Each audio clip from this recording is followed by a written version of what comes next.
Welcome to Church History Matters Come Follow Me edition, where we are systematically diving into every section of the Doctrine and Covenants throughout the year 2025. We have a lot to talk about today, so let's get into it.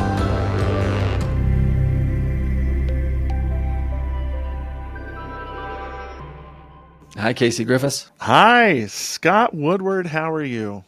So good, man. This is a bonus episode, a Voices of the Restoration episode that we're doing this week. So some of these weeks we're going to have 2 episodes, sometimes 1, but anytime in your Come Follow Me curriculum where it says there's a Voices of the Restoration, we're going to try to bring on a special guest who's an expert in that topic. And today we brought on our good friend Kyle Walker. Welcome, Kyle. Hello. Good to be with you both.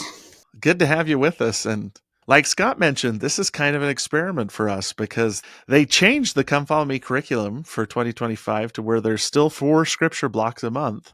But then there's an additional lesson most months, not every month, but most, called Voices of the Restoration. And the first one is titled The Smith Family. So they've given us a little space to explore the Smith family. And that is what we're exclusively going to do in this episode, is just go through the members of the prophet's family and a little bit about each of them. And you are the expert on the Smith family. So you've been studying the Smith family for quite a long time. And Casey, do you want to give us the bio for Kyle and let everyone know why he's the man to talk about this topic? Yeah, so let me read Kyle's official bio, and then we'll add to it a little bit. Kyle R. Walker is an administrator in the Counseling Center at Brigham Young University, Idaho, where he also teaches part-time in religious education. He received his PhD in marriage and family therapy from Brigham Young University. His doctoral dissertation focused on the family dynamics of Joseph Sr. and Lucy Mack Smith family, and he is the editor of United by Faith, the Joseph Smith Sr. and Lucy Mack Smith family. He's also the author of the award-winning biography, William B. Smith, In the Shadow of the Prophet, and he also has served as president of the John Whitmer Historical Association. And just recently, I'm going to hold this up so everybody can see, but Kyle published a brand new book called Sister of the Prophet, The Life of Katharine Smith Salisbury, one of Joseph Smith's sisters. This is just brand new, just barely came out. Very cool. Well, Kyle, so before we get into the particulars of the individual members of the Smith family, I'm just curious why you chose this as a topic of study or as something that you've really given a lot of time and thought and research. What first got you interested in studying the Joseph Smith and Lucy Mack Smith family?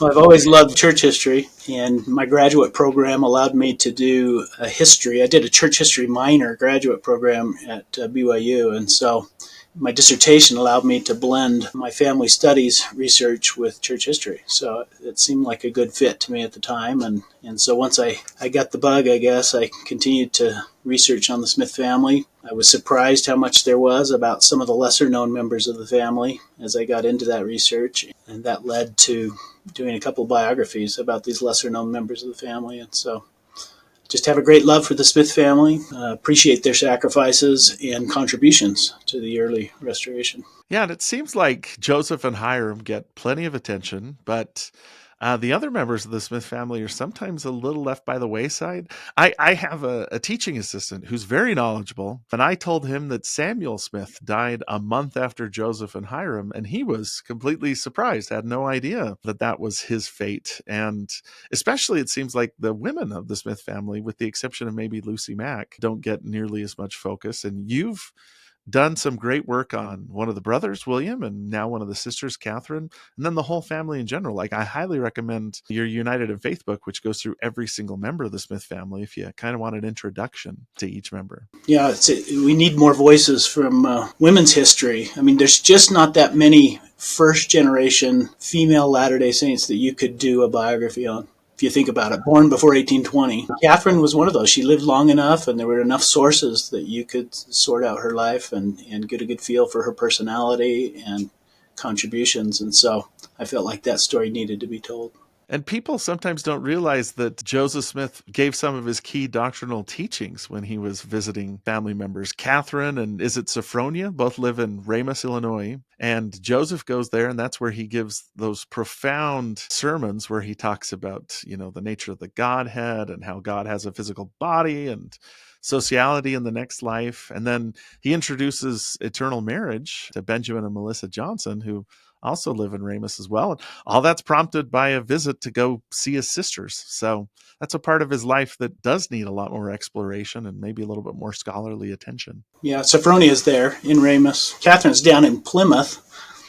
And Joseph does stop there on his way to his hearing in Springfield, winter of 1842, early 1843. So he stays with Catherine. So they're kind of behind the scenes, feeding his entourage and taking care of the prophet. Oftentimes, that's true for the Smith women in Kirtland and in other places, of taking care of the comers and goers, housing the new converts that come into Kirtland. And in the Smith family home, Joseph Sr., Lucy Mack Smith is kind of this way station for a lot of those comers and goers in Kirtland as well. They continued that tradition in the Illinois period. Yeah, and the parents' home in Kirtland is right next door to Joseph Smith's home, correct? And yeah. There's even this wonderful story where Joseph and William get into a fight. They get into a row, and William punches Joseph, and then it's actually a couple of weeks later in their father's home that he mediates between the two. And so they're more like a typical family than sometimes we give them credit for too, that there could be fist fights and arguments and disagreements and parents trying to mediate between children as well. Some of the sons-in-law, there were some conflicts with Calvin Stoddard, Sophronia's husband, and Jenkins Salisbury's outside of the faith. Catherine's husband, Jenkins Salisbury's outside of the faith for a decade. And so there's some challenges there, but it's pretty remarkable also the reconciliation that takes place. Joseph, like you mentioned, Joseph Smith Sr. mediating that conflict. Joseph's prayers during that time in Kirtland, that he longs for unity in the family. And they were a unified family. It's rather remarkable to me that you've got the entire family, all 10 of them are following Joseph and their spouses to Ohio, on to Missouri, and then to Illinois. Even though, like Jenkins Salisbury is outside of the faith, he's still following the family and feeling unified with the family. And that's pretty remarkable when you think about all the spouses as well, making those migrations and supporting Joseph Smith in his mission. That's really what we want to talk about and highlight today. Yeah, first of all, introducing these members of the family and then talking about that, talking about how each of them individually contribute to the restoration, or, the mission of the restoration, how they're supporting Joseph in that. Maybe to set it up, we should go back to the Joseph Smith history, chapter 1, verse 4. The verse says this, speaking of Joseph Smith Jr., his family consisting of 11 souls, namely my father, Joseph Smith, my mother, Lucy Smith, whose name previous to her marriage was Mack, daughter of Solomon Mack. My brothers Alvin, who died November 19th, 1823, the 26th year of his age. Hyrum, myself, Samuel Harrison, William, Don Carlos, and my sisters Sophronia, Catherine, and Lucy. That's a big family. 11 members of the Smith family there, this little nuclear family. And we just want you to kind of introduce us to these members. Like Casey said, we know Joseph and Hyrum. They tend to get a lot of love, and we can still talk about both of them today. But how do you want to start with this, Kyle? What's the best way to kind of introduce each member of the Smith family? And then we can, just talk about their contributions, their support of Joseph and the mission, how they end up. Do they all stay in the faith? Is there ups and downs there? We'd love to hear all of that today from you, Kyle. So how do you want to begin a discussion about these 11 souls? Yeah, it is a large family if you think about it. You think about them living in the log cabin on the Smith property for a time before the frame home was finished. That would have been cramped quarters with a family of 11. You might put a slide up that just shows the family itself so people can kind of keep track of the family. You might lose track of the names that we talk about today, but 3 sisters, 5 brothers of Joseph Smith, and they were stout individuals. Maybe I'll just describe their physical appearance. We sometimes hear about Joseph's strength, but if you were to see the 6 Smith brothers coming down the street in Palmyra, that was a force to be reckoned with. So we hear stories about protecting the plates. You recall the story of the family kind of coming out of the house and all hollering like they had a legion at hand, if you recall that story. All of the Smiths participating in that. There's a lot of people in the home. You might have believed that there was more there than just the 11, but they were also a force to be reckoned with. Joseph Smith Sr. was around 6'3". Don Carlos was said to be around the same height. Joseph and Hyrum around 6 feet tall. That was much taller than the average person of that day. Samuel Smith about 6 feet tall. Catherine was said to be 6 inches taller than the average woman of the day. And she was sometimes concerned about her safety in the Nauvoo period for fear of, during some of the times that were dangerous there in Nauvoo, for being mistaken for a man when she came out of the house because of her height. And so just physically they were strong.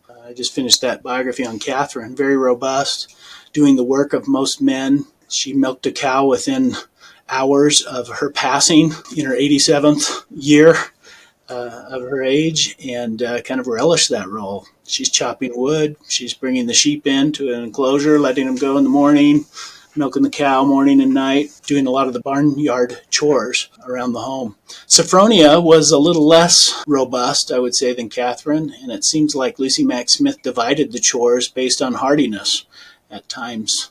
And so Katharine's doing a lot of the barnyard chores. Sophronia is doing some of those indoor chores. If you recall, Sophronia gets sick, nearly dies on multiple occasions. And so there's accounts in Lucy Mack Smith's history of praying to spare her life. She contracts typhoid fever around the same time Joseph Smith Jr. does. And doctors had given her up, said, you need to let her go. You need to say your goodbyes to Sophronia. Through the efficacy of prayer, they feel like Sophronia's life is spared. And that was a story that they recounted, that Katharine remembered in her history, and that makes it into Lucy Mack Smith's memoirs. Those are some of the accounts we see from some of the sisters that were involved as well. But let's talk a little bit about the home, maybe the home environment. This was a home where, when it came to organized religion, there was some division. Lucy Mack Smith felt like she needed to unite with the church, wanted to be formally baptized into a church, where you recall that Joseph Smith Sr., much like his father, kept himself at a distance from organized religion. His father was a Universalist, and I think Joseph Smith Sr. adopted some of those ideas that salvation would be universal and that outward ordinances were unnecessary. And so you have some of this division with the parents. But the point I like to make is that although they were outwardly divided, and there's some conflict over that at times in the marriage, within the home, they were united in their religious practice. And so there's accounts from several of the children that recall having prayers both morning and evening. And it looks like that Joseph Smith Sr. and Lucy are sharing the role of acting as voice. It doesn't look like the children are offering prayers. Sometimes we think about that nowadays, that we all take turns and offer prayers, but it looks like the parents are the ones offering the prayers. Recall that Joseph says, for the first time in my life, when he goes for the first vision, he was speaking audibly, right? And that might have been true, that the parents are the ones offering the prayers. There's a couple of accounts that are kind of neat with this. One account is from William Smith. He said, we had always had family prayer since I can remember. And I well remember Father used to carry his spectacles in his vest pocket. And when us boys saw him feel for his specs, we knew that was a signal to get ready for prayer. And if we did not notice it, Mother would say, William, or whoever was the negligent one, get ready for prayer. And after prayer, we would sing. At least in the evening, they would have these little devotionals where they would pray and then they would sing. Again from William, my father's religious customs included prayers both night and morning. Hymns were sung while upon bending knees. My parents, father and mother, poured out their souls to God, the donor of all blessings, to keep and guard their children, and to keep them from sin and from all evil works. Such was the strict piety of my parents. And William even commented at one point that he said they sang the same hymns. There was only a couple of different hymns that they would sing, and he found that irksome, he said. He got tired of the monotony of singing the same hymns. The other siblings never mentioned that, and that may say something more about William than it does the parents. But I thought that was kind of a neat anecdotal story there. Let's add in one thing really fast. I think Presbyterianism is pretty well known. That's who Lucy affiliates with, but Universalism is not as well known. And I wrote one of my first papers was on Universalism. Do you want to tell us a little bit about what that means? Because I think sometimes get the perception that Joseph Smith's father was not religious. And all these sources you're sharing are making it sound like, yeah, he's really religious, but people might not know what universalism is. Can you help us out a little bit there? I probably can't help as much as you can if you've written about that, Casey. Maybe you and Scott could comment on that a little bit. I just know that everyone would be saved, that salvation was universal, and that's how they got the name universalism, universalist. Yeah, universalism was the idea that God was going to save everybody, even if some people had to go through some form of punishment after this life. One of the main things I found was that it would have given Joseph and his siblings this feeling of God being approachable. as opposed to God being sort of severe or God being someone who wants to punish. Universalists have this beautiful story where they basically say, like, if a father comes along and sees his kid in the mud, he's going to pick him up and he's going to clean him off. That's their approach to God. And so it made me kind of realize that when Joseph walks into the grove, based on his religious background, the God he's expecting to speak to him there is going to be a loving father, somebody that is looking to help and not somebody that's looking to condemn. That's the language of James, right? James 1:5 is that he will give liberally and he won't upbraid you if you ask questions. It kind of leans into that same view of God. He's approachable. He'll be generous. You can ask him whatever you want. And I think you picked that up some in Asaph Smith's writings, Joseph Smith's grandfather, Joseph Smith Sr.'s father, about the beauty of grace. That certainly would have been passed down in the family, I think. And you bring up Asaph here. We should also add that they're proud Americans too. Like, they reference several times that their grandfather fought in the Revolutionary War, and Joseph Smith talks about how he's from the Green Mountain Boys of Vermont when he's running for president,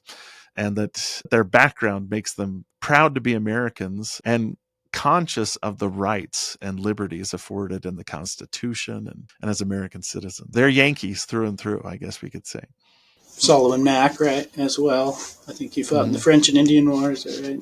The Smith family loving pageantry, right? We get into Nauvoo Legion and even their love of guns and hunting. And you see Joseph Smith Sr., there's one story about him going to a turkey shoot. I guess the way this worked is they'd tie a turkey maybe 100 yards down the field. Then some of the villagers would have their rifles, and whoever shot the turkey would get to take it home. And so Joseph Smith Sr., you pick up on his sense of humor a little bit, where he pretends to charm the other people's guns so they will miss the turkey and he'll have the shot at the turkey. Kind of a fun story about Joseph Sr. And then recall that Joseph in Kirtland sometimes is shooting at the mark, where they're doing target shooting in Kirtland. I think, is it Wilford Woodruff, that when he meets Wilford Woodruff, I believe that he was shooting at a mark. And it surprised him a little bit that the prophet was shooting when he first met him. You pick that up later with some of the Joseph Sr.'s grandchildren getting together and going hunting together. It seemed to be a generational activity. Another generational activity is wrestling.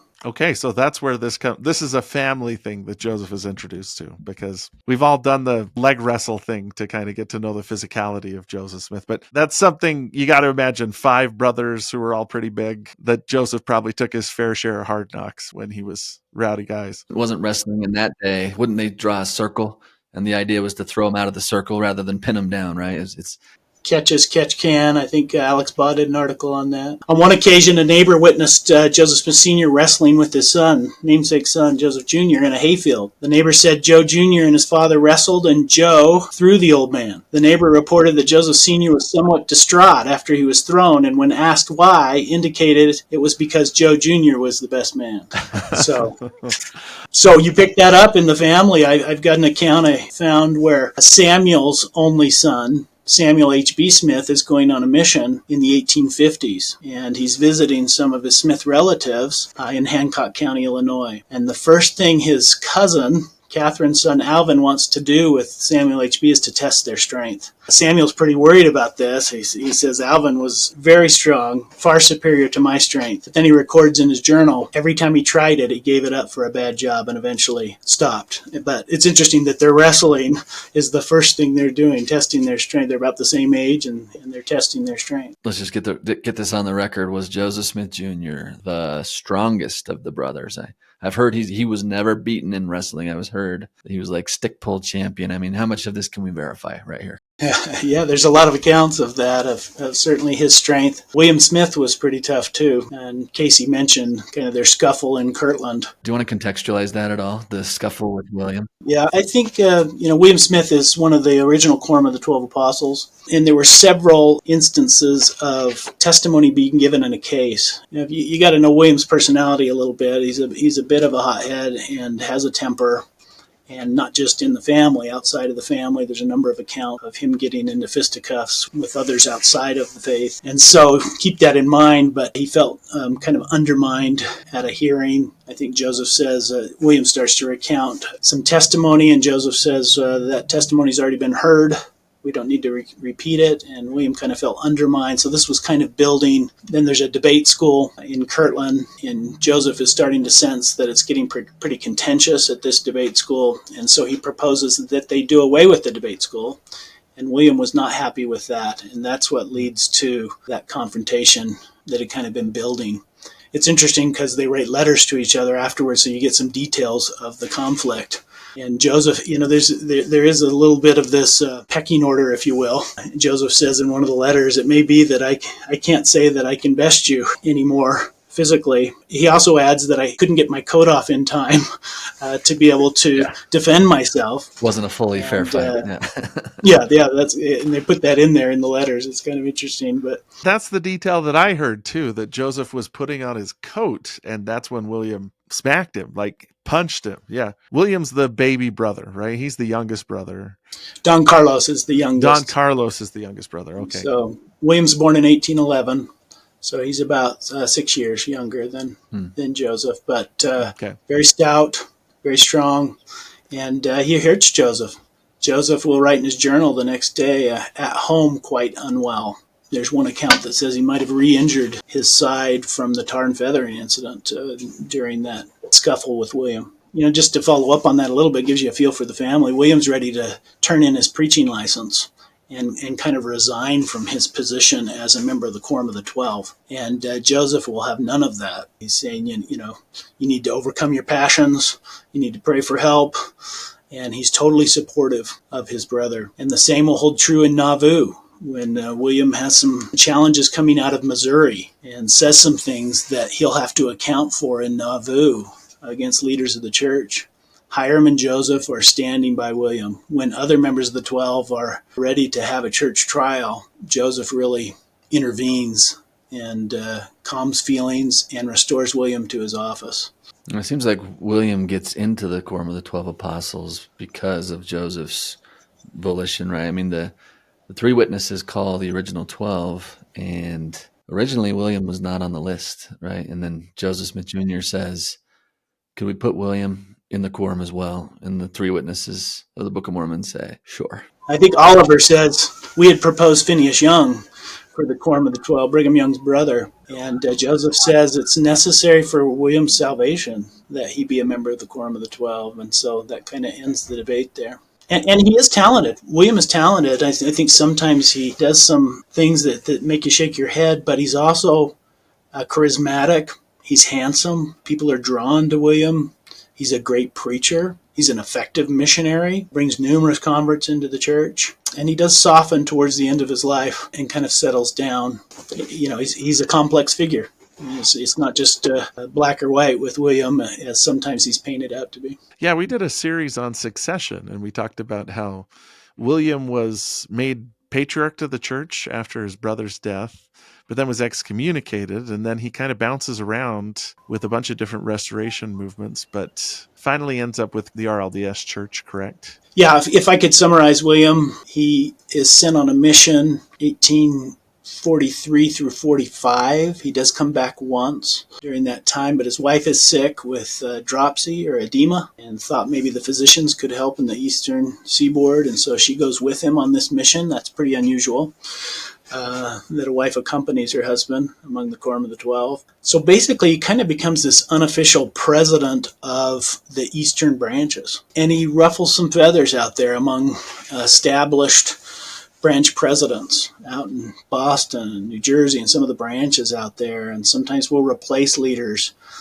And eventually kind of steps beyond his bounds with the sealing power and bestowing the sealing power upon Sam Brannan and George J. Adams, two colorful characters in church history, and then starts to authorize plural marriages without anyone knowing in Nauvoo.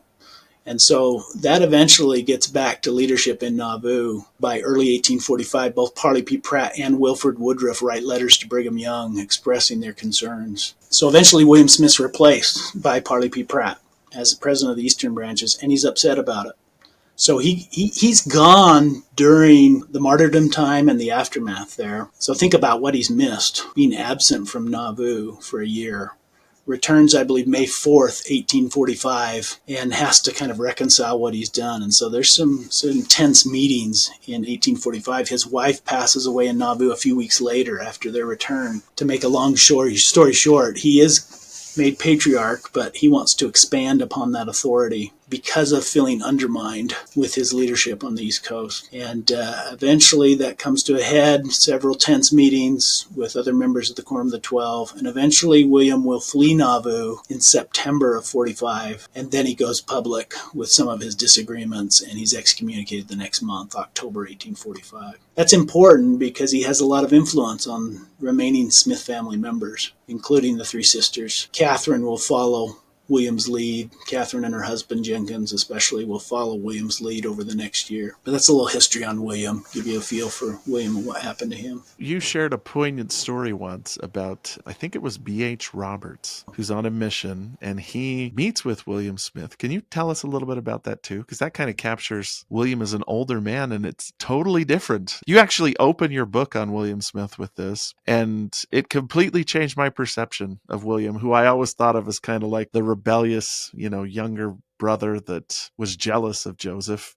This paints a different picture than that. Yeah, he settles in Elkader, Iowa, northeastern Iowa eventually, joins the RLDS Church. It's a lot of people think the Smith family joined the RLDS Church right in 1860, that they were just waiting for Joseph Smith III to assume this role, and that's really not the case. So 1878, 18 years after the reorganization has been established, William finally negotiates with Joseph Smith III and comes into the church. So he's affiliating with the RLDS Church at the time, and these missionaries, B.H. Roberts and his companion, find him in this remote region, track him down, and William's wife doesn't treat the missionaries very well. She about closes the door in their face when she finds out they're LDS missionaries. Initially, she thought they were RLDS missionaries, so she was really warm, and then she turned frigid, B.H. Roberts says. But William was a gracious host. He welcomes them in. They will sit and have dinner together. They then go over some of the documents that William has. They pull some of these, I don't know if he had times and seasons or different issues there that he pulls out. They kind of look over these documents together. Roberts is impressed with how gracious he is to them and what a gracious host he is.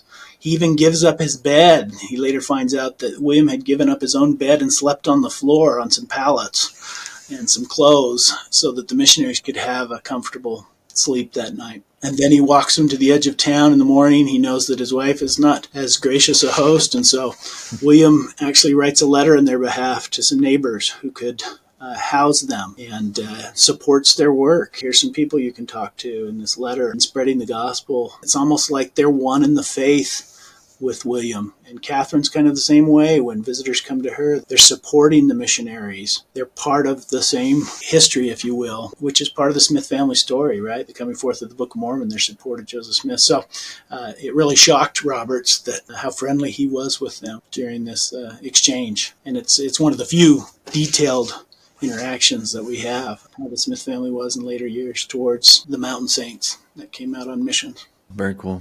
Let's back it up then, back to Palmyra. Let's talk about this early season, the coming forth of the Book of Mormon. Alvin, even before his death, he's a big supporter, correct, of Joseph, at least believes his story that an angel has visited him and is encouraging him to do everything that lies in his power to obtain the record.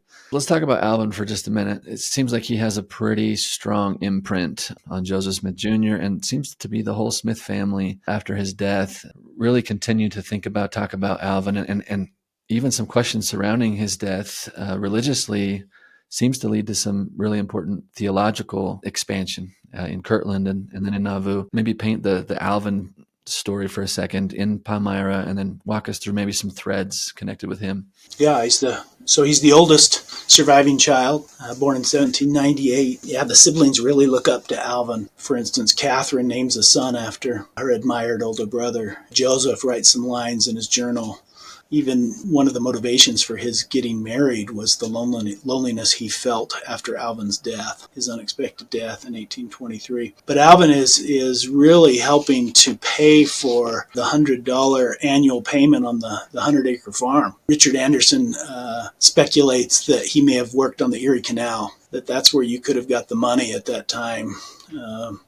Where they could make as much as $14 a month working on the Erie Canal. And so he goes away Lucy says he's gone for 7 or 8 months, I think, in her history, and basically pays for the major portion of the annual payment for the farm.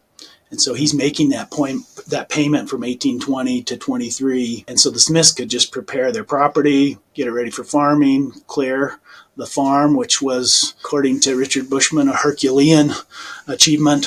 They're clearing 3,000 trees on 30 acres. So lots of trees that they're having to clear off. So that would be a major job. Eventually got 60 acres cleared up on their farm of 100 acres. And so they're able to do that while Alvin helps to make that payment. Alvin is also leading out and building the frame home on the property. It had enough skill to be able to do that.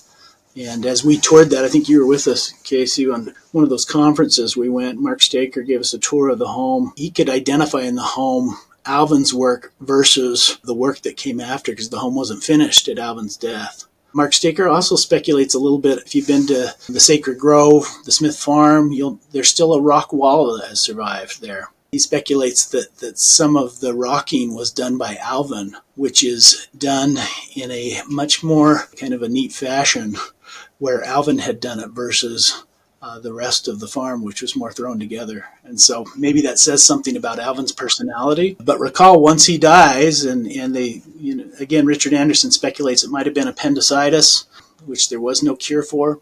At that time, doctors try to attend to him, and Lucy's kind of upset at the doctors, but there's really probably nothing you could do for appendicitis in that day. But they'll end up losing the farm a couple of years later because Alvin's no longer earning that kind of money and bringing that income in to save the farm. So by 1825, the farms and all their improvements that they've done on the farm, the cooper shop and the apple orchard and clearing all those trees, up to 6,000 trees they cleared off the property. All of that's lost by 1825, which must have been devastating at Lucy and Joseph Smith Sr.'s age. That was kind of their last hope, to establish and maybe pass along some things to the children. They had to leave the frame home and go back to the log home, correct? Yeah, by 1829 or so, they're having to go back to the log home. But think about that. If the Lord wanted to teach Joseph about the concept of work for the dead, you couldn't teach him in a more poignant way than this admired older brother. And recall that then he sees Alvin in vision in the celestial kingdom and wonders, how can Alvin be there when he never received baptism? And that's made more poignant at his funeral, because the local Presbyterian preacher, maybe in an attempt to gain converts, preaches that Alvin had gone to hell because he had not been baptized. So you better all come to my church and get baptized. And Joseph Smith Sr. is upset about that funeral, and it solidifies his place of, this is how organized religion is. I'm keeping myself at a distance. And so I think his death, his life, had a profound influence on the family, both spiritually, economically. They all admired Alvin. We do have one story about Alvin where maybe it was during his work on the Erie Canal. Joseph records that two Irishmen were fighting, and one kind of breaks the rules in this fight and tries to gouge the other's eyes out. And Alvin jumps in the ring and grabs the man by his breeches and throws him over the ring because he had broken the rules there. And so that's a story that has survived about Alvin. Didn't Joseph Smith Sr. on his deathbed, doesn't he say right before he passes, I see Alvin? I think what it was the doctrine of baptism of the dead is taught there. And I think that Joseph Smith Sr. is wanting Alvin's work to be done once he learns of that concept, if I remember correctly. I think it's really precious that at the end of Joseph Smith Sr.'s life, as he lay dying in September of 1840, Lucy Mack Smith recorded that he said, quote, I can see and hear as well as I ever could, and I see Alvin. Lucy Mack Smith, yeah, that's one of Joseph Smith Sr.'s dying words too, is I see Alvin. So just to your point, Kyle, that Alvin plays a pretty big role in the Smith family, even after his death. Theologically, they're thinking about him. This is leading to questions about the afterlife. One of the first people I think baptized for the dead in this dispensation was Alvin Smith.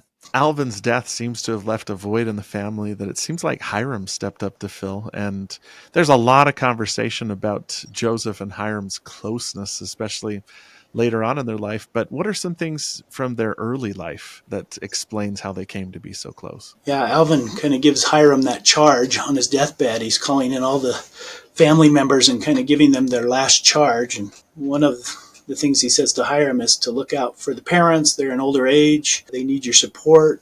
That's part of why he was building the frame home. And he asked Hyrum to now play that role. And Hyrum did, I think, lead out in that role. In younger years, Hyrum also played a role in looking out for Joseph. Recall his leg surgery, a series of leg surgeries. When the doctors come in, operate on Joseph's leg, they had to leave the wound open to let fragments of the bone work their way out of the wound. And that was the way Dr. Nathan Smith had instructed. And it worked, right? It saved Joseph's leg miraculously, but that was a long period of recovery for Joseph, and would lead to him walking with a limp even throughout his life. But Hyrum played a role when Lucy Mack Smith is exhausted with helping her son, as you can imagine, through these months. Hyrum would often play the role of coming in, taking Lucy's place, and holding Joseph's leg on a certain angle or holding it up to help alleviate some of the pain. That might have helped solidify the bond between Hyrum and Joseph. Certainly Joseph appreciated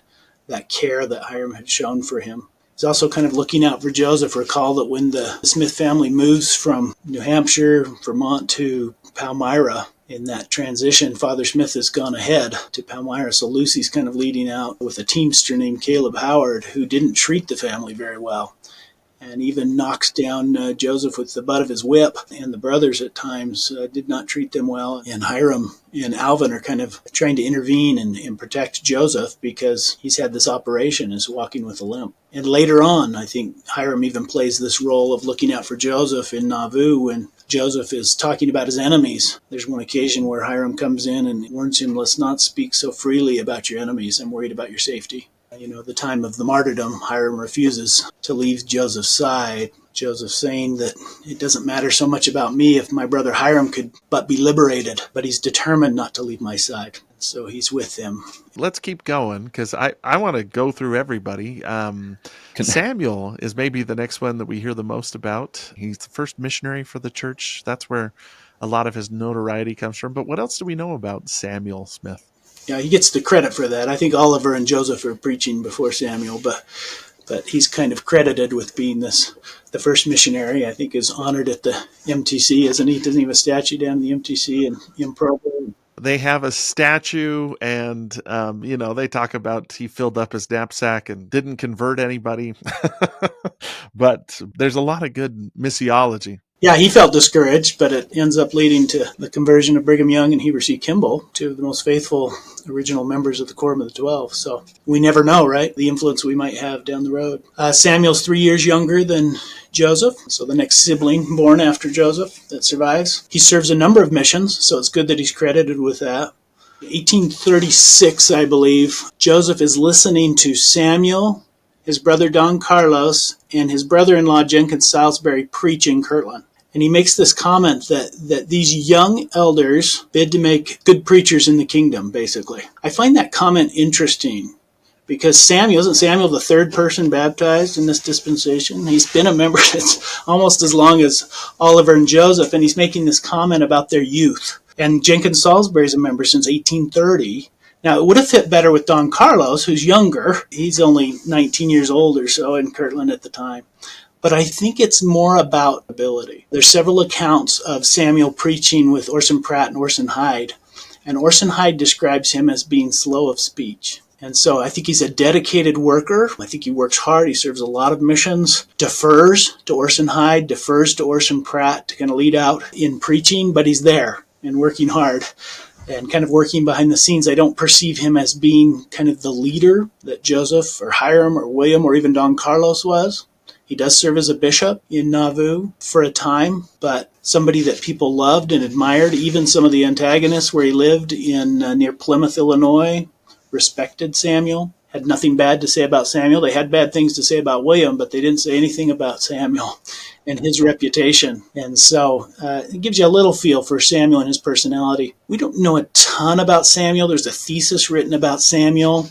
But his journal is, we baptized 2 people, we traveled this far. You don't learn too much about his personality. I think it'd be tough to do a biography of Samuel. He does come to Carthage. He hears about what's going on June 27th, 1844, and gets a horse and tries to ride to Carthage to rescue his brothers.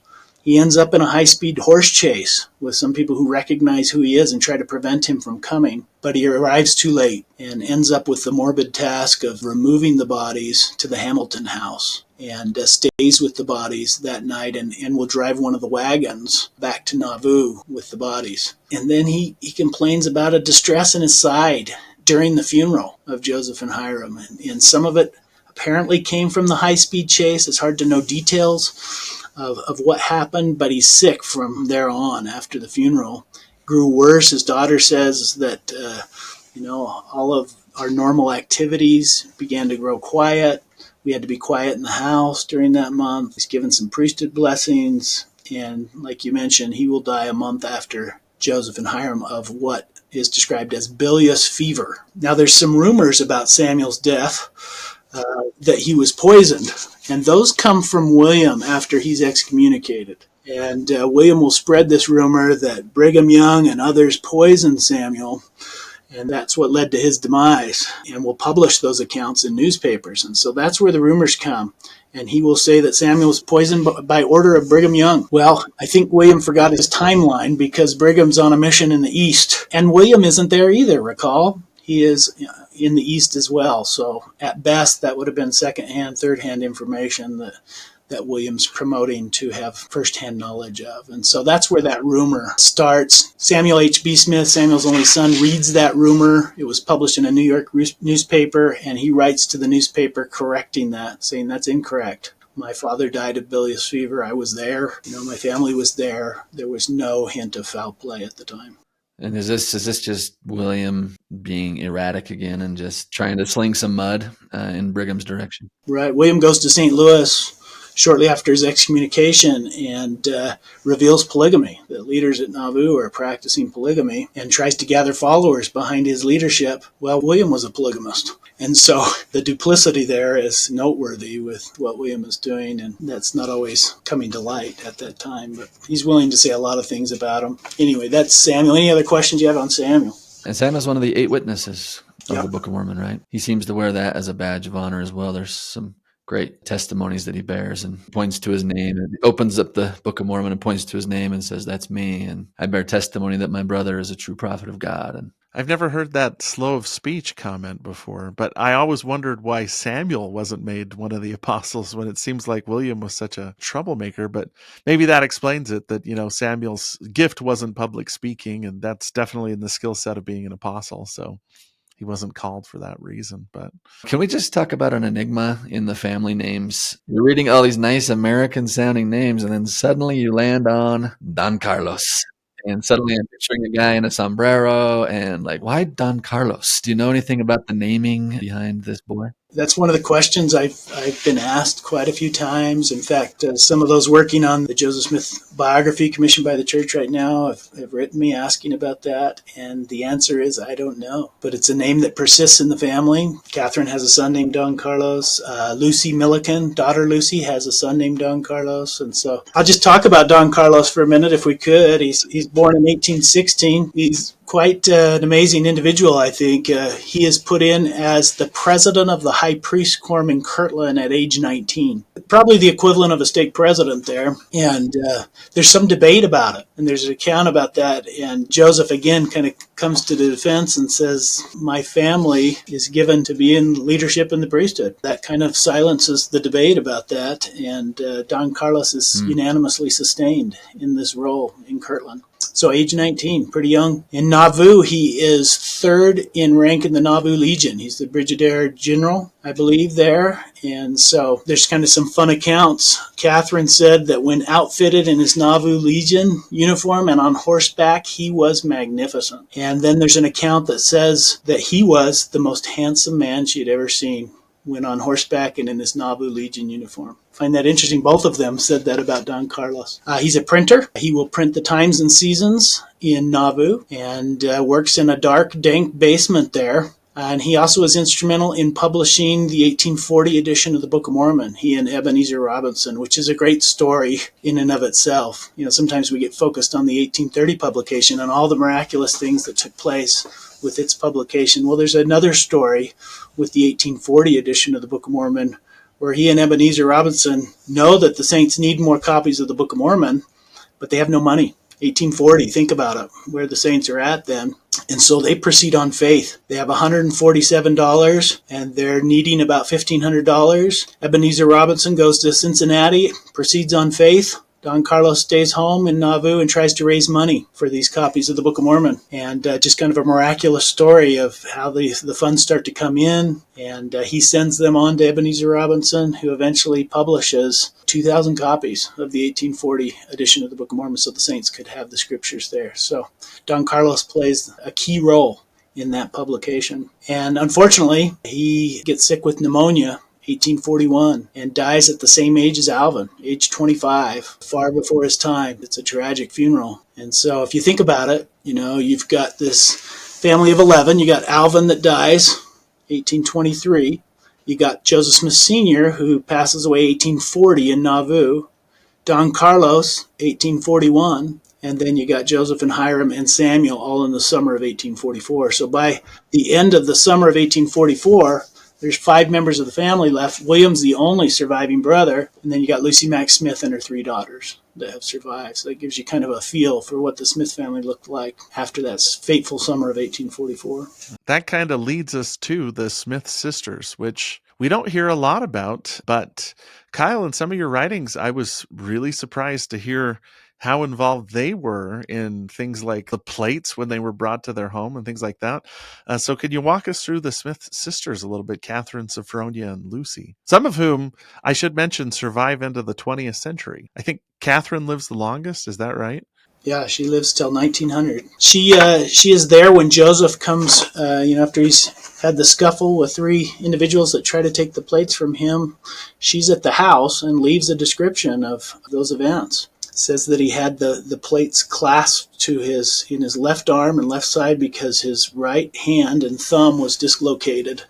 So he's carrying that in the left side. That's a detail that we only get from her. She brings him into the house, and Catherine's the first person to heft the plates while they're covered. And she also leaves a pretty detailed account of the plates that's very similar to what Emma said. She recounted to her descendants how she lifted and felt the plates on multiple occasions. In one instance, she discovered the plates wrapped up and sitting on the table while she was dusting a room where Joseph was in the habit of studying. She described how she hefted the plates and found them very heavy and estimated they weighed about 60 pounds. She then examined them more closely, rippling her fingers up the edge of the plates and felt they were separate metal plates and heard the tinkle of the sound that they made, noting that they were held together in the back by 3 rings. So that's a nice account from somebody who was within the family and left a detailed description of the plates. She also, there's one instance where we don't have a lot of details, but the family was obviously prepared for these kinds of instances because of the warnings from Moroni and what Joseph had cautioned them about. They're all kind of unitedly trying to protect the plates. She recalled an occasion where Joseph had the plates outside of the home and came hearing a ruckus outside. Katharine opened the front door just as her brother Joseph came rushing up, panting for breath, and in a gasping voice whispered hoarsely, "Take these quickly and hide them." Katharine, obviously prepared for such a circumstance by this juncture, took the bundle from Joseph to her room where she and Sophronia slept. Her exceptional strength assisted her, I think, in hefting the plates. Sophronia pulled back the covers. Katharine placed the bundle on the bed, and then they replaced the covers, pretending to be asleep. The mob, failing to find Joseph outside, returned to the house to search, as Katharine recounted to her descendants later, but they did not disturb the girls since they appeared to be sleeping. They played a role there. I'll also just mention one thing Katharine said, and this is an account most people don't know about. It's an account I found that I used in the Katharine book. She said that when the plates were in our home, you could feel the spirit in every room that you went into. It's only a 3-month period there where they have the plates in the frame home. September 1827, and by December, Joseph and Emma are off to Harmony. But she recalled that period of time, a lot of recollections in that 3-month period as they anticipated getting the plates and were disappointed that Joseph couldn't initially get them. In the different visits to the hill, Katharine expresses her personal disappointment that she couldn't see the plates, but said we had to wait until the book got published so that we could see what was on the plates. The sisters making some contributions there to protecting the plates. It's interesting, Lucy Mack Smith says at one point in her history, she says, when Joseph couldn't obtain the plates initially in 1823, it wasn't just Joseph, but that we redoubled our dedication and our efforts so that we could be worthy of the plates. And you pick up accounts from Katharine later in life saying, we are the family that helped bring forth the sacred record. We were a part of that. That was our commission. That was our mission, to help bring forth those plates. And so they felt some responsibility. They felt some obligation. They felt that as well. This was a team effort with the Smith family. If only hiding the plates from mobbers while Joseph tried to get away. That's a cool story. So the girls were literally like hugging the plates in bed when the mobbers came. Katharine says that, this is interesting from a teenage perspective. She says, there were mobbers around our house nearly every night. I don't know that that's accurate. I think there were a lot of instances of people trying to get the plates, but that she remembered it that way is telling, isn't it? It was a time of hypervigilance, and it was a time of spiritual growth as well. I think these two competing feelings that they're having here. Well, and I'm thinking points to the mob that they're polite enough. Well, they're not polite enough to not break into someone's house, but when they see two young ladies sleeping, they're like, shh, don't wake them up. Girls are sleeping. They were gentlemen mobbers. As gentlemanly as mobbers can be, I guess we'd say. Okay, so then the girls, they joined the church early on, 1830, I assume, or? Yeah, June 9th, 1830, Don Carlos, Catherine, William baptized. First conference of the church, they're baptized. Okay, so when the church is organized, 1830, how old are the sisters? So Catherine, Sophronia, and then little sister Lucy. So Sophronia is the oldest, so she's 27. Catherine would be 17. Daughter Lucy would be 9. And they all get baptized relatively shortly after the church is organized? Yeah, we have an account of Catherine, Don Carlos, William. Some of them we don't have an account of their baptism. We assume that Calvin Stoddard, Sophronia is married. Her husband's Calvin Stoddard. We assume he got baptized in there because there's some accounts of him defending, preaching the Restoration, preaching the Book of Mormon. Jenkins, Salisbury, Catherine's husband. We don't have documentation on when he was baptized either. So Sophronia marries Calvin Stoddard, and they both get baptized shortly after the church is organized. And then Catherine's 17. So when does Catherine get married? Catherine marries right after the Saints migrate to Ohio, and Jenkins Salisbury will travel with that same company as Lucy Mack Smith's contingent of the Fayette branch. I believe that he's a part of that too. They're married by Sidney Rigdon just a few months after arriving. And you mentioned that Jenkins spends some time outside the church, that Catherine is in a mixed faith marriage for a period there. Yeah, he has some challenges. Jenkins has some challenges. He does march with Zion's camp in 1834. George A. Smith is upset towards Jenkins because he thinks he he swiped his gun and pawned it for whiskey. And Jenkins will later be tried for, one of the things he's tried for is drinking strong liquor. And so he has these bouts of using alcohol and deserting the family at times. And you pick that up in both Jenkins' patriarchal blessing and Catherine's patriarchal blessing, where Joseph Smith Sr. is giving the blessing, kind of reprimanding Jenkins, calling him to repentance. That's 1833, as early as 1833, 34 in there. And in Catherine's blessing, you pick it up there too. It talks about her dedication to her family, but it talks about her husband and his instability in providing for the family. And so he comes around again. He does serve a mission in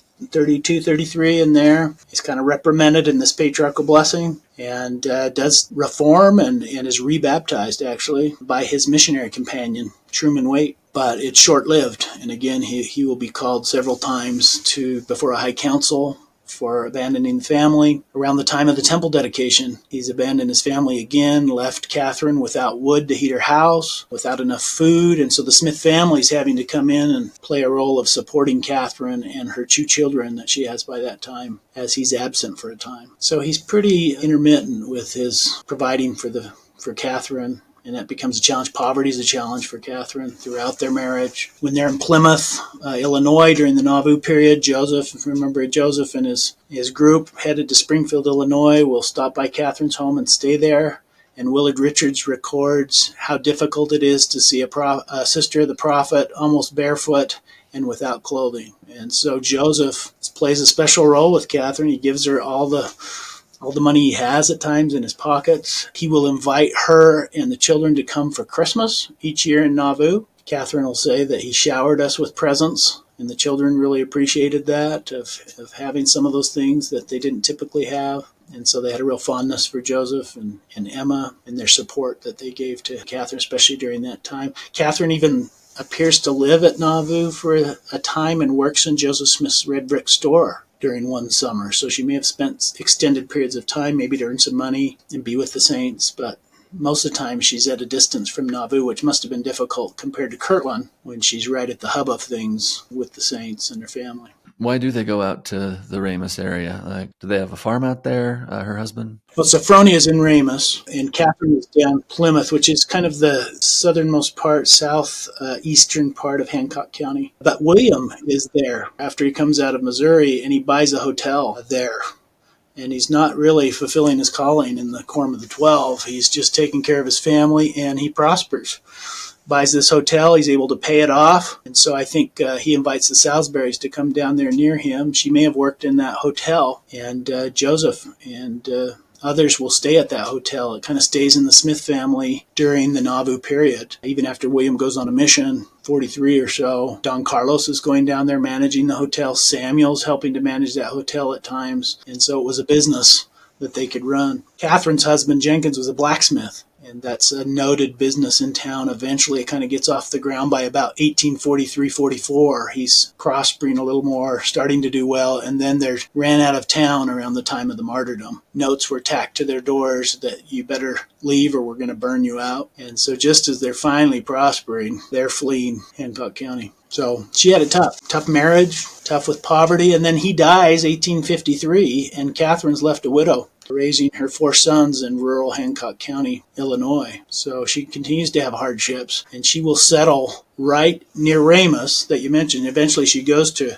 Ramus. It's now called Webster, Illinois. So eventually Catherine makes it out there.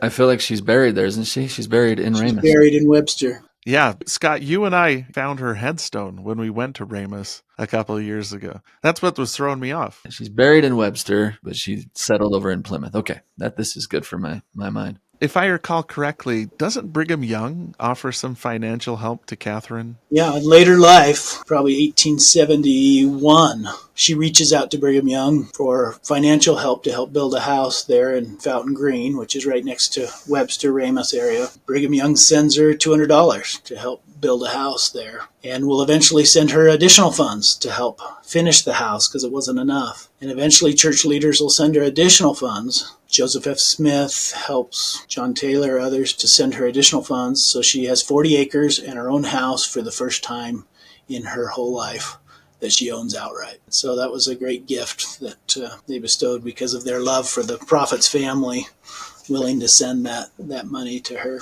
And so she stays widowed for half a century. That's right. And her children are raised right there next to those who marched to Carthage. And they experience a lot of religious persecution. Her oldest son, Solomon, starts taking these walks with a gal that he really liked. And they do these Sunday walks. The father finds out about this, and all of a sudden the excursions stop. Solomon finds out from the gal's little sister that their father forbade her walking with him any longer because you're a nephew of Joseph Smith and your mother's a sister of the prophet. And so there's these heart-rending stories with the children who are really ostracized from their peers out in Hancock County. And that'll be difficult for decades, even violent at times for the family, with some neighbors shooting at the Salisburys at times, Catherine and her children. So just a rough go of it out there. And yet they stayed there. Daughter Lucy and Sophronia actually move over into McDonough County, which is a little further away. And there's a lot of immigrants that have come into that area. And so I don't think they're as familiar with the story of the saints in nearby Hancock County. And so I don't know why Catherine didn't go further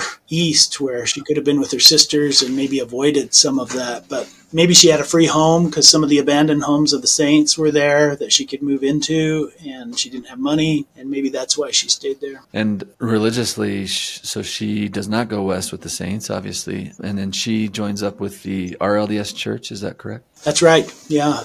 Again, it's much later. Some of the descendants of the sisters make it sound like she was with the reorganization from the first, but it's not until 1873 that she affiliates with the RLDS Church. And she's right there. In fact, she even writes to some of leaders out in Salt Lake about the neglect she's experienced from Joseph Smith III, that they haven't proselyted her children and involved them with the reorganization. She's upset about that because some of her children have gone west and going after gold, the gold rush, and some of that. And she complains that they might be preaching the gospel rather than seeking for gold. If Joseph III and his brothers had taken more interest in her children and involved them with the reorganization. But eventually Solomon, her oldest son, gets sick. He has this dream where he says a messenger appeared to him and told him to call for Joseph Smith III for a priesthood blessing. Joseph Smith III comes out, gives him a blessing, and he gradually recovers and ends up joining the Arlius Church. And Catherine's happy. They really haven't been going to church, if you think about it, for almost 2 decades by that point. And so she's happy to see her children begin to show more interest in religion, and they all kind of unite around the Arlius Church. Catherine is the only sister that's formally rebaptized by Joseph Smith III. The other sisters are received on their original baptism, which is common for those who belong to the early church. And they really aren't affiliating with the Arlius Church that much. There's no branch out there where they lived. They'd have an occasional preacher that would come through. So that's kind of the extent of their involvement. But Catherine's much more involved. Her son becomes the branch president there. They create a branch right where they lived. And he will eventually be a district president over Nauvoo and is kind of a leader in that area. And then back to Sophronia. Talk to us about her from Nauvoo. What happens there? Yeah, it's kind of an interesting story because Lucy Mack Smith and Sophronia and her husband received their endowments in the Nauvoo temple. So they're supporting Brigham Young's leadership initially, and they are building a wagon to go west. William McCleary, her husband, this is their second husband by this point, goes ahead. He goes to winter quarters, maybe to prepare a place for them and get settled. And when he comes back the next spring to retrieve Sophronia and her only surviving daughter, Mariah, apparently she's changed her mind. Do we know why she decided to not go west? Not a lot of records, maybe to be with her mother and her sisters. The rest of the Smith family is staying in the Midwest. So that's certainly probably a factor, but we have very little records from Sophronia herself. I think we have one letter in her own hand. But William McCleary actually goes back to winter quarters. So apparently they separate over this issue, and he will go west in 1849. He migrates with the Silas Richards Company and will arrive in Salt Lake, and there's a record of him arriving there. And then he disappears. I don't know what happened to him. I cannot find a death date for William McCleary. But there is some accounts from missionaries that go out and visit Catherine and Sophronia and Lucy and say that Sophronia is a widow. So we think that maybe he died shortly after arriving in Salt Lake Valley, and we haven't found a record of that. So if anybody can help find a death date for William McCleary, I would love it. So Sophronia stays there. She's a widow as well, apparently. She has her only daughter, Mariah, and eventually her daughter marries, and they go to Colchester in McDonough County. And Lucy Milliken, daughter Lucy, will also go to Colchester. And they live about a block away from each other. I found both of their locations where they lived in McDonough County, and they will remain there, both of them, for the rest of their lives. Sophronia has no posterity. Her daughter Mariah marries. They have 2 children, and by the 1880s, they've all passed away. And then tell us about little Lucy then. So the youngest sister, what do we know about her? She marries in 1840 to Arthur Milliken. Joseph Smith performs the wedding ceremony in Nauvoo. He's a saddle and harness maker. They are supporting William Smith a little bit after the martyrdom, I think, although they never travel to where he settles. They will move out to that area of Webster, and we have the whole Smith family, actually, besides William, all living in that Ramus, Webster. It was originally called Ramus, then Macedonia, and then eventually locals don't want those names that the saints gave it. They changed the town name to Webster. So that's why we're kind of talking about all of those names. But they all live there in Webster in the 1850 census. You've got Lucy Mack Smith, you got Sophronia, you got Lucy Milliken, all out there, Catherine, all out there living in Webster, Illinois for a time. And I think it's just important to note that Lucy Milliken, daughter Lucy, takes care of her mother. We hear about Emma taking care of Lucy Mack Smith, but for probably 8 years, Lucy Milliken and a granddaughter, Mary Bailey Smith, are really taking care of Lucy Mack Smith. So her daughters are taking care of her for 8 years. And then about 1852, the same time that Sophronia kind of moves to Colchester, Lucy Mack Smith moves back to Nauvoo, where she's cared for by Emma during her final years. And Emma does a good job of taking care of her, and Louis Bideman, her second husband, taking care of Lucy Mack Smith during that time. So they'll work in Colchester. The Millicans, daughter Lucy, and her husband Arthur Milliken, and their children will work in the coal mines in Colchester, and he'll be a railroad man there in Colchester. So some of his children work in the mines. So some of the missionaries from Salt Lake will go out there, and they'll go down in the mines with the Millicans and show them around how coal mining worked in that area. But they'll work in that business for the rest of their lives. Both Lucy and her husband Arthur Milliken pass away in 1882, and Sophronia dies in 1876. So Katharine and William are the only two that are left during those final decades of the 19th century. And I'm trying to do the math here. How old was Lucy when she passed away if she dies in 1882? Yeah, so she was born in 1821. And she has a large posterity. The Millicans have a number of children, and they become successful. There's one who has a drugstore there in Colchester, and they become very prominent there in that area. It's a small town, but well known in that area. And Kyle, there's a Smith family association, right, that kind of brings together all the descendants. Have you had any dealings with them? Yeah, I've presented at times at the family reunion. There's a Joseph Smith Sr., Lucy Mack Smith family, and they hold a reunion, I think, almost every year. I think they've had the last one in Salt Lake, but I presented in Nauvoo one time to them and shared some of the accounts of some of the family members and some of the qualities of the family, and that was fun to get to know many of the family, which they have quite a posterity. In doing the Katharine book, it was interesting. I met somebody just right up here, and I'm in Rexburg, Idaho, and he lived in Rigby, and he's a member of the Church of Jesus Christ of Latter-day Saints, and it's interesting to meet some of the descendants. I don't know if you remember Estel Neff. He had a bookstore in Nauvoo. He's a direct descendant of Katharine Smith Salisbury, and worked in the temple there after the Nauvoo temple was rededicated, and had a little bookstore there, was a good friend. I met some other descendants. I met Mary Dennis over in Burlington, Iowa, and some Dukes over there. Mary Dennis had most of Katharine's papers, including a photo book that belonged to Katharine. So she had a lot of her personal effects. This photo book, the first picture in the photo book was a picture of Emma Hale Smith. And she also had a picture of William Smith, a tintype photograph that was used in the Joseph Smith papers. And so was able to help track that down, and eventually BYU Special Collections was able to purchase that collection, and it's now housed at BYU on their campus. So some neat things in interacting with some of the descendants of some of the sisters out there and that are still there. A lot of the descendants right there in Hancock County, McDonough County. Is it correct to say that a lot of the Smith family descendants are not church members? They don't belong to any Restoration church. Is that accurate?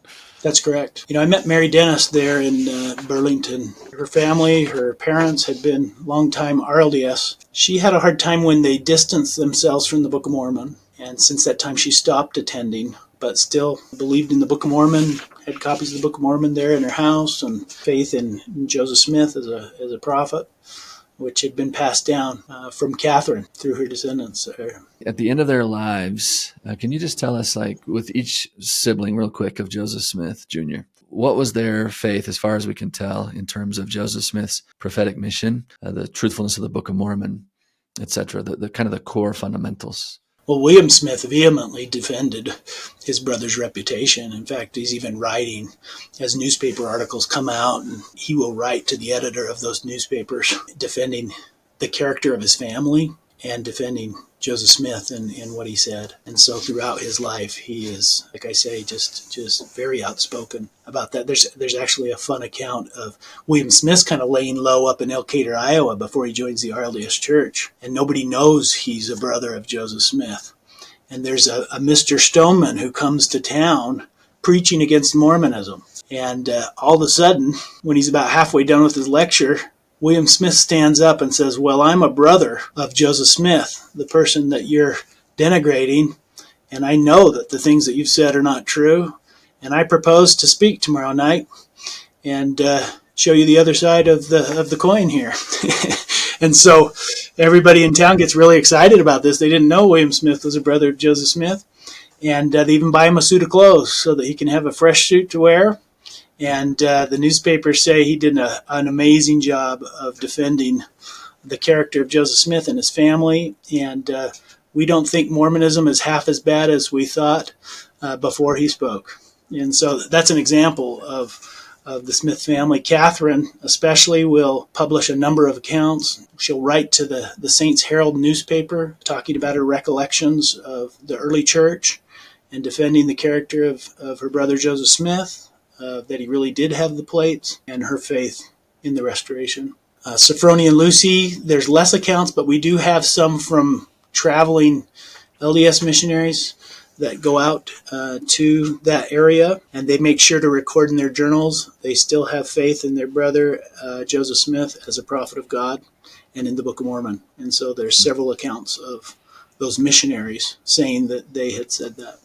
So yeah, every one of them actually defended their brother Joseph Smith, the coming forth of the Book of Mormon, the early church. I think Smith family members had a hard time transitioning a little bit, 1844-45, to it not being a Smith in leadership. And I think William Smith heightens that with some of the things he was proclaiming, but always defended Joseph Smith and his divine mission. That feels important, because if Joseph Smith Jr. is making all this up, right, and he's trying to foist this forgery upon the world, it seems like his family would be the hardest ones to convince, to pull the wool over their eyes. The people that know you best tend to be able to see through your shenanigans. And to me, this is one of the 1,000 testimonies toward the validity of the restoration, is that those who knew Joseph best actually stood by him to the death, some of them literally, and to their death continued to testify that their brother was actually a living prophet, and continued to read the Book of Mormon as sacred scripture. To me, I find that just incredibly compelling. Yeah, I agree with you. Just to reiterate, if anybody knew that Joseph was enacting some sort of fraud, I think it would have been his family. Even though William was as unstable as Hyrum was loyal, I think one of the great strengths of the restoration is that the first family held true to each other and were supportive of Joseph Smith. He needed that support, especially early on. You think about Palmyra, kind of being ostracized in the Palmyra community.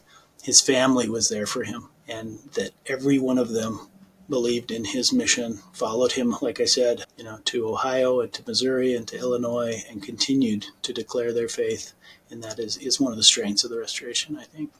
I love the way you phrased it earlier, Kyle, where they would say stuff like we and our family. It wasn't Joseph's mission, it was our mission. Well, Kyle, as we wrap up this session with you, first of all, thank you so much again for being with us and taking this time and sharing your knowledge and your great research with all of us here at Scripture Central. Just in closing, any final things you want to say about what studying the Smith family has done for you? Anything along those lines you'd like to say as we wrap up today? Yeah, one question I thought about a little bit. Does it matter that Joseph Smith came from a solid, good family? Something to think about a little bit. I mean, we've seen prophets come from homes that were divided, right? And certainly as a counselor, I've seen people overcome great traumas, horrific backgrounds, childhood backgrounds. But I think Joseph needed that support, maybe that foundation. And so the Lord did provide, in this case, a strong family to launch the restoration. A family who was spiritual, a family who believed in the efficacy of prayer, who believed in angels. And so I think he prepared Joseph, prepared the family, and prepared the parents, and prepared the grandparents so that Joseph could come into this family and have that solid foundation. Well, thank you, Kyle, and thank you for all your research. Again, books on the entire Smith family, books on William, and a new book on Katharine that we hope our listeners will go and take a look at. And Kyle, just thanks for shining a light on these stalwart believers who just happen to be Joseph Smith's family as well. So thank you for all the good you do. Yeah, great to visit with you guys. Yeah, well, thank you. Thank you for joining us on this episode of Church History Matters. Our new episodes drop every Tuesday, so please join us next week as we continue to dig into the context, content, controversies, and consequences of the revelations of the Doctrine and Covenants. If you're enjoying or gaining value from Church History Matters, we would love it if you could pay it forward by telling your friends about it, or by taking a moment to subscribe, rate, review, and comment on the podcast. That makes us easier to find. Today's episode was produced by Scott Woodward and edited by Daniel Sorensen, with show notes and transcript by Gabe Davis. Church History Matters is a podcast of Scripture Central, a nonprofit which exists to help build enduring faith in Jesus Christ by making Latter-day Saints Scripture and church history accessible, comprehensible, and defensible to people everywhere. For more resources to enhance your gospel study, go to scripturecentral.org, where everything is available for free because of the generous donations of people like you. Let me say that again. All of our content is free because people like you donate to make it possible. So if you're in a position where you're both willing and able to make a one-time or ongoing donation, be assured that your contribution will help us here at Scripture Central to produce and disseminate more quality content to combat false and faith-eroding material out there in the digital marketplace of ideas. I try very hard to be historically and doctrinally accurate in what we say on this podcast. Please remember that all views expressed in this and every episode are our views alone and do not necessarily reflect the views of Scripture Central or the Church of Jesus Christ of Latter-day Saints. Thank you so much for being a part of this with us.